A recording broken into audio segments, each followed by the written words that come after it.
When your child is really upset and having a tantrum, your natural instinct is to talk to them to help them calm down. And when that doesn't work, you talk some more. And then some more. But what you might not be realizing is that all that talking is actually making it worse. The secret to helping your little one calm down isn't to talk to them. It's to actually stop talking. Now, I'm not suggesting you ignore them or walk away while they're kicking and screaming on the floor.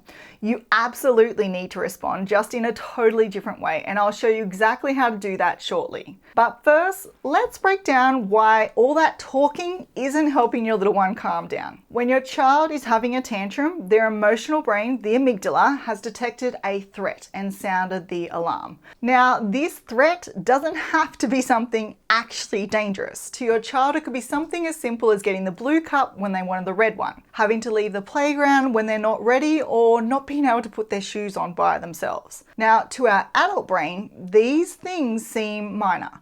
But to your child's developing brain, these feelings of sadness, frustration, or anger can feel just as overwhelming as genuine danger. Their emotional brain doesn't yet distinguish between my life is in danger and this isn't what I expected.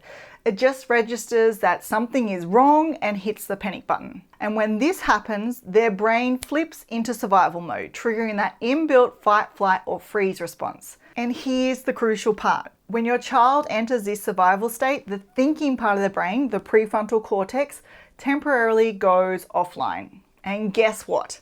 That's the exact part of the brain that processes language and reasoning. So their ability to understand and process what you're saying, it plummets. This also happens to adults too. Think about the last time that you were really angry and someone tried to reason with you. How much of what they said do you actually remember? Probably very little. Their words most likely went in one ear and then out the other. And that's exactly what's happening with your child when you try to explain why the blue cup is fine or how they should use their big, kind words instead of screaming. Their brain simply cannot process your words or make sense of them. But that's not all. When you're trying to calm your little one down during a tantrum, think about what they see from their perspective. You're most likely standing over them, your arms are moving around as you're trying to explain things, and your face is showing all kinds of emotions while you're trying to talk them through it. Now, of course, you're just trying to help. That's what all good parents do. But when your little one's brain is already in that survival mode, all those big movements and intense expressions can feel really scary to them. And instead of feeling reassured, their survival brain might be picking up on even more danger signals. So not only are your words not getting through, but your body language might accidentally be telling their brain to stay in panic mode, which can turn what could have been a 5-minute tantrum into a 30-minute marathon that leaves everyone exhausted. During a tantrum, your child doesn't need you to talk them out of it. They just need to feel safe, because only when they feel safe will their thinking brain come back online, and only then can they actually hear and understand what you're saying. So how do you do that? You need to show their brain that they're safe through your actions and calm presence. Now, I know this sounds a bit vague, so let me show you exactly how I use this approach with my own child just the other day. My youngest, who's 2.5, and her big sister were playing with the dollhouse when suddenly she started screaming and rolling around on the floor, all because she wanted the cot her sister was using. Now, I could have ran up to her and said something like, "You're upset because you want the cot," and then try to explain why she couldn't have it right away and how she needed to wait her turn. But as you now know, all those words and my animated face might have actually signaled more danger to her already alarmed brain, leading to more screaming and an even longer tantrum. Instead, I simply picked her up, carried her into her room and laid her on the floor. At this point, she was still kicking and screaming and trying to roll away from me. She was literally pressing herself against the wall, trying to get as far from me as possible. She was clearly showing me that my presence wasn't helping at that moment. In fact, being able to see me was making it worse. So I simply said, "I'm here," and then I moved slightly out of her line of sight but stayed in the room. And then I waited, quietly. I didn't try to talk, lecture, or reason with her. I didn't say, "Use your words," or "calm down," because honestly, those phrases rarely help in these moments. Actually, quick side note, telling your child to use your words or calm down are 2 of 8 common phrases I recommend you avoid wherever possible because they don't convey the message you intend.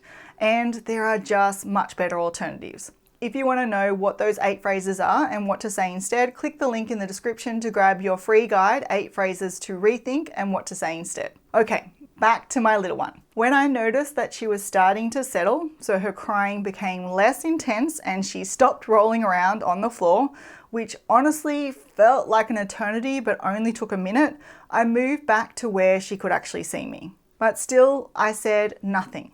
I just let my calm presence do the talking. Through my calm body language, her survival brain was seeing that her big emotions aren't dangerous, that she was safe and she was going to be okay. My steady presence was basically telling her nervous system, we're not in danger here. Now, about 30 seconds later, she looked up at me and I simply said, do you want to cuddle? She nodded yes, and then she climbed into my lap. Again, I just stayed quiet and held her in my arms as she calmed down. Then, once her breathing slowed down, her body relaxed and she started making eye contact with me again, I knew that her thinking brain was back online and ready to hear and process words again.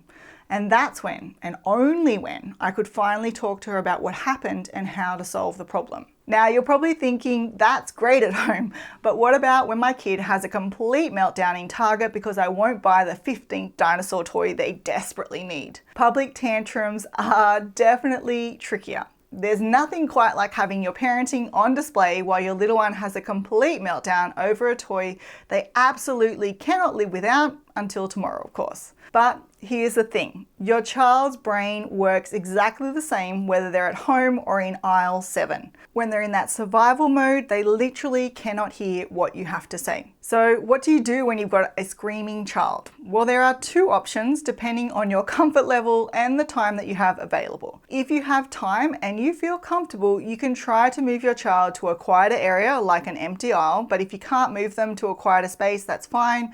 Just try and create a little bubble of calm right where you are. So you would get down to their level instead of towering over them. You would keep your movements minimal and your face as relaxed as you can manage.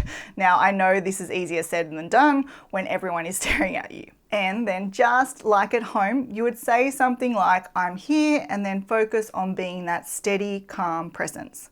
And then wait for signs that their thinking brain is coming back online before trying to talk them through what happened. Now, if you're in a time crunch, so maybe you're late for a doctor's appointment or you need to pick up your other child from school, it is totally okay to shift into exit strategy mode. So acknowledge what they're feeling, then give them a simple choice about how to leave. So you might say something like, you're upset because you can't get the toy.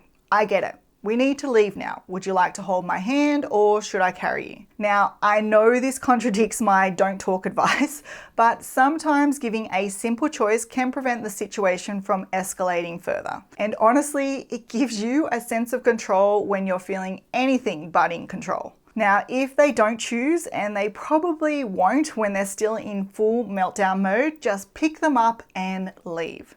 Remember, getting through the moment is sometimes the best that you can do, and that is completely okay. Now, unfortunately, helping your child through tantrums is just one of the many challenges that come with this age. Another challenge you're bound to face is whining. And like tantrums, this is completely normal child behavior. But how you handle these moments has a big impact on how often they whine and how intense it gets. If you want to make sure that you're addressing whining in a way that's going to reduce how frequently it happens and not make it worse, and reduce how severe it gets, make sure you watch this video next, where I'll show you exactly how to respond when the whining begins and how to guide your child towards more positive ways for asking for what they need without all the complaining.